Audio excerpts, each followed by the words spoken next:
Hi പ്രിയ കൂട്ടുകാരെ, ഷിജാസ് ബ്ലോഗ്സിലേക്ക് എല്ലാവർക്കും സുസ്വാഗതം. ഇന്ന് നമ്മൾ ഒരു മീൻ പീരയാണ് തയ്യാറാക്കുന്നത്. നമുക്ക് നല്ല ഫ്രഷായിട്ടുള്ള മത്തി കിട്ടിയിട്ടുണ്ട്, ചെറിയ കുഞ്ഞു മത്തി കിട്ടിയിട്ടുണ്ട്. അതെല്ലാം ഞാൻ വൃത്തിയാക്കി വെച്ചിട്ടുണ്ട്.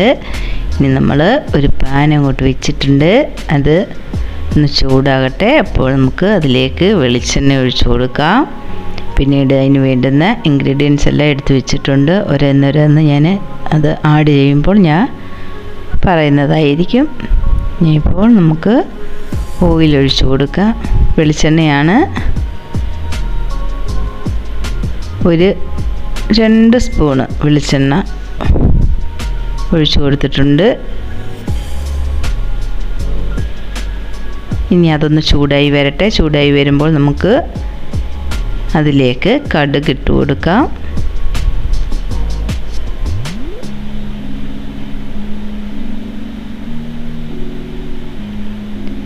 ഒന്ന് ചൂടായി വരട്ടെ.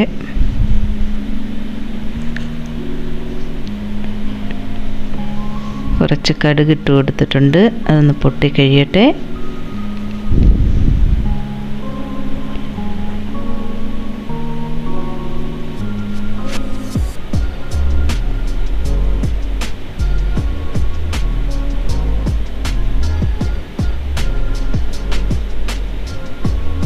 അതിലേക്ക് നമുക്ക് ഇഞ്ചിയും വെളുത്തുള്ളിയും ചെറുതായിട്ട് ചോപ്പ് ചെയ്തതാണ് ഇട്ട് കൊടുത്തത്. ഒരു കഷ്ണം, 1 ഇഞ്ച് വലിപ്പമുള്ള ഒരു കഷ്ണം ഇഞ്ചിയും അതുപോലെ തന്നെ ഒരു 4-5 വെളുത്തുള്ളിയും ചെറുതായിട്ട് ചോപ്പ് ചെയ്തത് ഇട്ട് കൊടുത്തിട്ടുണ്ട്. അതിൻ്റെ പച്ചമണം ഒന്ന് മാറട്ടെ. ഇത് 2 രീതിയിൽ നമ്മൾക്ക് മീൻ പീര തയ്യാറാക്കാം. ഒന്ന് ഞാൻ ഈ തയ്യാറാക്കുന്ന രീതിയിൽ, ഒന്ന് എല്ലാം കൂടെ അരിഞ്ഞിട്ട് നമ്മൾ മിക്സ് ചെയ്തങ്ങ് വെക്കുക, അങ്ങനെ ഒരു രീതിയുണ്ട്. ഇനി അതിലേക്ക് ഞാനൊരു സവാള ചെറുതായിട്ട് ചോപ്പ് ചെയ്തത് ഇട്ട് കൊടുത്തിട്ടുണ്ട്. അതൊന്ന് വാടട്ടെ. കൂടുതലായിട്ട് നമ്മൾ കറിയൊക്കെ വെക്കുന്ന ആ രീതിയിൽ അങ്ങ് വാടണ്ട, ജസ്റ്റ് ഒന്ന് ആ പച്ചപ്പൊന്ന് മാറിയാൽ മതി. അതിലേക്ക് നമ്മൾ കറിവേപ്പിലയല്ലേ ഇട്ട്, അതെ, കറിവേപ്പില ഇട്ട് കൊടുത്തു. പിന്നെ കുടംപുളി ഇട്ട് കൊടുത്ത് അത് 2 കഷ്ണം വെള്ളത്തിലിട്ട് കുതിർത്തതിന് ശേഷം നമ്മൾ ചെറുതായിട്ട് കൈകൊണ്ട് കീറിയെടുക്കണം. കത്തി വെച്ച് കീറരുത്. നമ്മൾ കത്തി വെച്ച് കീറിക്കഴിഞ്ഞാൽ അതിനൊരു വേറൊരു ടേസ്റ്റ് വരും. കൈകൊണ്ട് തന്നെ നമ്മൾ കീറിയിട്ട് കൊടുക്കണം നമ്മൾ കുടംപുളി. അതുപോലെ തന്നെ ഒരു തക്കാളി നമ്മൾ നന്നായിട്ട് കട്ട് ചെയ്തിട്ട് കൊടുത്തിട്ടുണ്ട്, ചെറുതായിട്ട് കട്ട് ചെയ്തിട്ട് കൊടുത്തിട്ടുണ്ട്. അതിലേക്ക് ഒരു 1/2 സ്പൂൺ മല്ലിപ്പൊടി ചേർത്തിട്ടുണ്ട്. പിന്നെ ലേശം ഉലുവ ചേർത്തിട്ടുണ്ട്, ഉലുവയുടെ പൗഡർ. പിന്നെ മഞ്ഞൾപ്പൊടിയാണ് ചേർത്തത്, 1/2 സ്പൂൺ മഞ്ഞൾപ്പൊടി ചേർത്തിട്ടുണ്ട്. പിന്നെ പെരിഞ്ജീരകത്തിൻ്റെ പൊടി ഒരു പിഞ്ചോളം ചേർത്തിട്ടുണ്ട്. അതിലേക്ക് മുളക് പൊടി 1 സ്പൂൺ ചേർത്തിട്ടുണ്ട്. 1.5 സ്പൂൺ ചേർത്തു. 1 സ്പൂണല്ല, 1.5 സ്പൂൺ ചേർത്തിട്ടുണ്ട്. സാധാരണ എല്ലാവരും മുളക് പൊടി കുറച്ചാണ് ചേർക്കുക, പക്ഷേ ഞാൻ ഇവിടെ ഇത്തിരി ഒരു കളർ വേണം, അതിന് വേണ്ടിയിട്ട് ഞാൻ ഇത്തിരി പിന്നെ കൂടുതൽ മുളക് പൊടി ചേർത്തത്.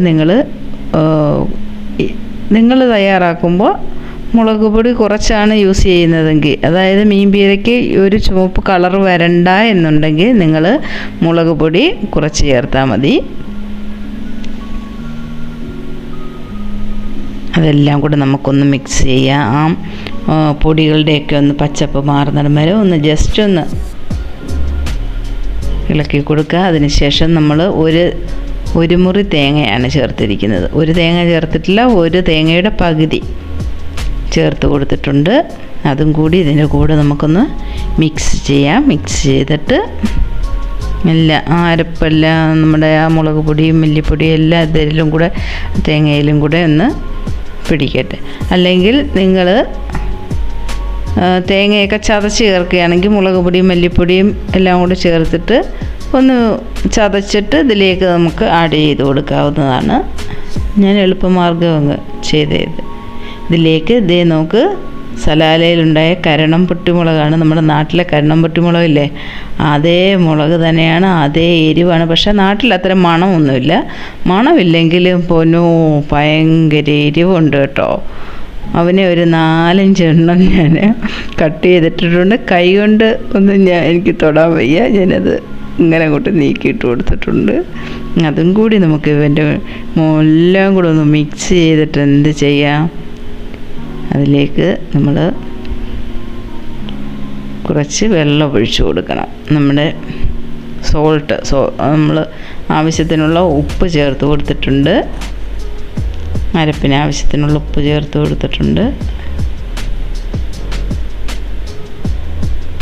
ഇനി അതിലേക്ക് വെള്ളം ചേർത്ത് കൊടുക്കണം. അത് ഒന്ന് ഇളക്കിയതിന് ശേഷം നമുക്ക് അരപ്പ് വേവുന്നതിനും മീൻ വേവിക്കുന്നതിനും ആവശ്യമായിട്ടുള്ള വെള്ളമാണ് ആ ചേർത്ത് കൊടുത്തിരിക്കുന്നത്.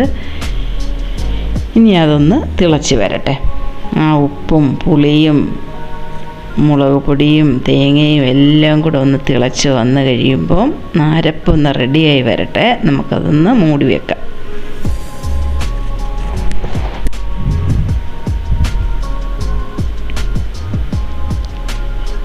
2 മിനിറ്റ് നമുക്കതൊന്ന് മൂടി വെച്ചതിന് ശേഷം അതിലേക്ക് മീൻ ഇട്ട് കൊടുക്കാം.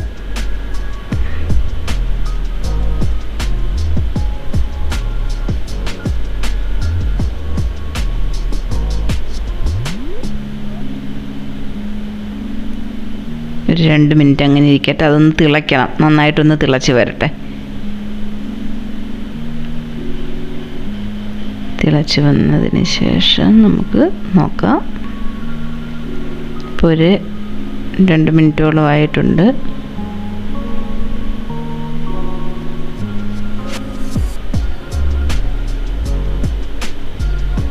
നന്നായിട്ട് തിളച്ചിട്ടില്ല, എന്നിട്ടും നമുക്കതൊന്ന് എല്ലാ ഭാഗവും ഒന്ന് തിളച്ച് വരട്ടെ. കുഞ്ഞു മത്തിയാണ്ടേ പെട്ടെന്ന് അങ്ങ് വേഗവും അങ്ങ്.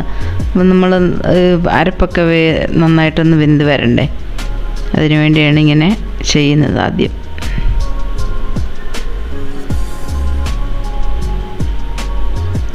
ഇവിടെ ചെറിയ മത്തി കിട്ടിക്കഴിഞ്ഞാൽ പിന്നെ അച്ഛന് കണ്ടു കഴിഞ്ഞാൽ പിന്നെ അത് വാങ്ങും, ഇഷ്ടമാണ് ചെറിയ മത്തി. ഇതെല്ലാം കൂടെ ഒന്ന് ഇളക്കിയതിന് ശേഷം നമുക്ക് വൃത്തിയാക്കി വെച്ചിരിക്കുന്ന മീൻ ഇതിലേക്ക് ആഡ് ചെയ്ത് കൊടുക്കുക.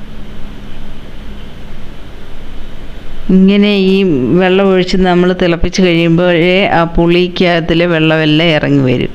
ഇനി ആ മീനും കൂടിയിട്ട് നമുക്ക് എല്ലാം കൂടെ ഒന്ന് മിക്സ് ചെയ്യാം. എല്ലാം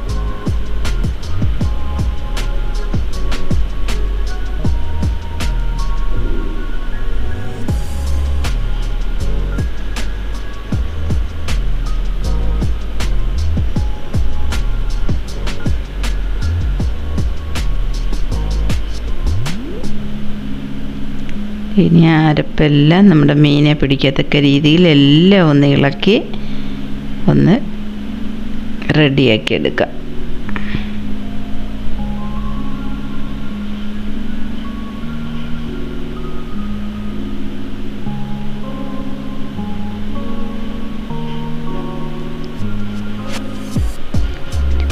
കറിച്ചട്ടിക്ക് അതൊക്കെ വയ്ക്കണം മീൻ പേര്, എങ്കിലേ ടേസ്റ്റ് കൂടുതൽ കിട്ടും. എനിക്കിവിടെ ചട്ടി ഇല്ല.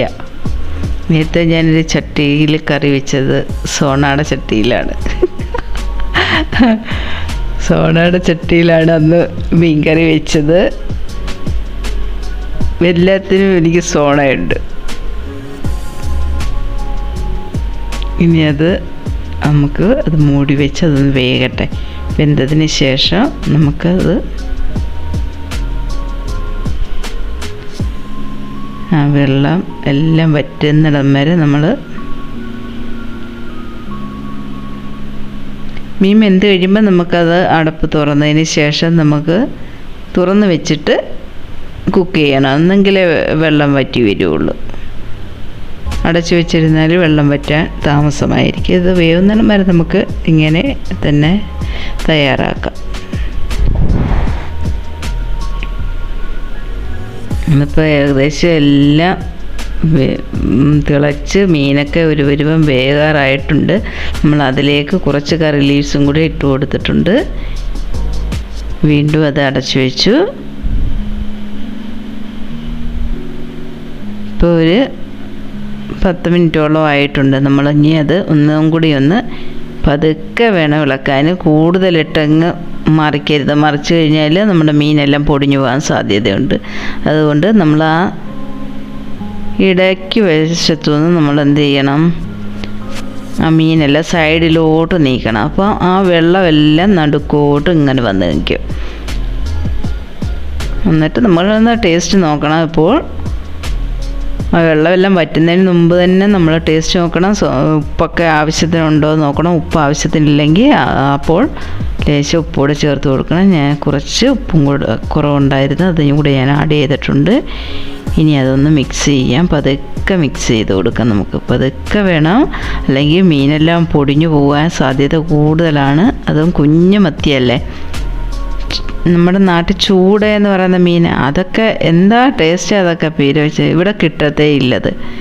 ഇവിടെ കിട്ടുന്നത് ചൂടയെന്നും പറഞ്ഞ് കൊണ്ടുവരുമ്പോൾ അത് വേറൊരു ടൈപ്പ് മീനാണ്. അതിൻ്റെ പുറത്തെല്ലാം ചെതുമ്പലൊക്കെ ഉണ്ട്. പക്ഷെ നമ്മുടെ നാട്ടിലെ ചൂടയ്ക്ക് ചെതുമ്പലില്ലല്ലോ.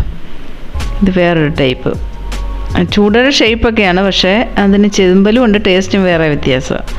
നാട്ടിലെ ചൂടയ്ക്കൊക്കെ ഒരു വേറൊരു ടേസ്റ്റും വേറൊരു ഗന്ധവുമല്ലേ. ഇത് നമുക്ക് പതുക്കെ ഒന്ന് മിക്സ് ചെയ്തിട്ട് വീണ്ടും ആ വെള്ളം എല്ലാം വറ്റുന്നിടം വരെ ഇനി നമുക്ക് തുറന്ന് വെച്ച് റെഡിയാക്കി എടുക്കാം. കൂട്ടുകാരെ, നമ്മുടെ വീഡിയോ ഒക്കെ ഇഷ്ടപ്പെടുന്നെങ്കിൽ എല്ലാവരും ഒന്ന് ലൈക്ക് ചെയ്യുക, കമൻറ്റ് ചെയ്യുക, ഷെയർ ചെയ്യുകയൊക്കെ ചെയ്യണേ. വീഡിയോ ഫുള്ളും കണ്ടതിന് ശേഷം സബ്സ്ക്രൈബ് ചെയ്യാതെ കാണുന്നവർ വീഡിയോ ഫുള്ളും കണ്ടതിന് ശേഷം ഒന്ന് സബ്സ്ക്രൈബ് ചെയ്യുക. അതേപോലെ തന്നെ ബെൽ ബട്ടൺ ഒന്ന് ക്ലിക്ക് ചെയ്യുക. ഓൾ എന്ന ഓപ്ഷൻ എനേബിൾ ചെയ്ത് വയ്ക്കാൻ മറക്കണ്ട. എങ്കിൽ മാത്രമേ ഞാൻ അപ്ലോഡ് ചെയ്യുന്ന എല്ലാ വീഡിയോസിൻ്റെയും നോട്ടിഫിക്കേഷൻ അപ്പോൾ തന്നെ നിങ്ങൾക്ക് ലഭിക്കുകയുള്ളൂ. നമ്മളൊരു ലേശം ഒരു 1/2 സ്പൂണോളം നമ്മുടെ കുരുമുളക് പൊടി ചേർത്ത് കൊടുത്തിട്ടുണ്ട്. ഇപ്പം നോക്കൂ, നമ്മുടെ മീൻ പീര എല്ലാം റെഡി ആയിട്ടുണ്ട്. അതിലെ വെള്ളമെല്ലാം വറ്റിയിട്ടുണ്ട്. നോക്ക്, ആഹാ, കരണം പൊട്ടി മുളക് ഇരിക്കുന്നത് നോക്ക്. എൻ്റെ ശിവനേ, അവന് എന്താ എരിവാണെന്നറിയാമോ അവന്. നോക്കുന്ന ഇനി നമുക്ക് ഇതെല്ലാം ഇങ്ങനെ തത്തിപ്പൊത്തി ഒന്നും കൂടെ വെച്ച് കൊടുക്കാം. ഇപ്പം നമ്മുടെ മീൻ പീര തയ്യാറായിട്ടുണ്ട്. എല്ലാവരും ഈ രീതിയിലൊന്ന് തയ്യാറാക്കി നോക്കണം, എന്നിട്ട് ഫീഡ്ബാക്ക് അറിയിക്കണം. വേറൊരു രീതിയിലും മീൻ പീര വയ്ക്കുക, അത് എനിക്കറിയാം. പക്ഷെ ഞാൻ വയ്ക്കുന്ന ഈ രീതിയിലാണ്. ഇങ്ങനെ വെച്ചാൽ ഇവിടെ ഉള്ളവർക്കൊക്കെ ഇഷ്ടമാവുള്ളൂ. അപ്പോൾ ഇനി പുതിയൊരു വീഡിയോയുമായി വരും വരെ good bye. Thank you for watching my dears. എല്ലാവരുടെയും സപ്പോർട്ട് വേണം, എങ്കിൽ മാത്രമേ നമുക്ക് പുതിയ വീഡിയോസൊക്കെ അപ്ലോഡ് ചെയ്യാൻ ഒരു ഉഷാറുണ്ടാകൂ. ഇനി എല്ലാവരും ഇതേപോലെ ഒന്ന് തയ്യാറാക്കുക. ഓക്കേ.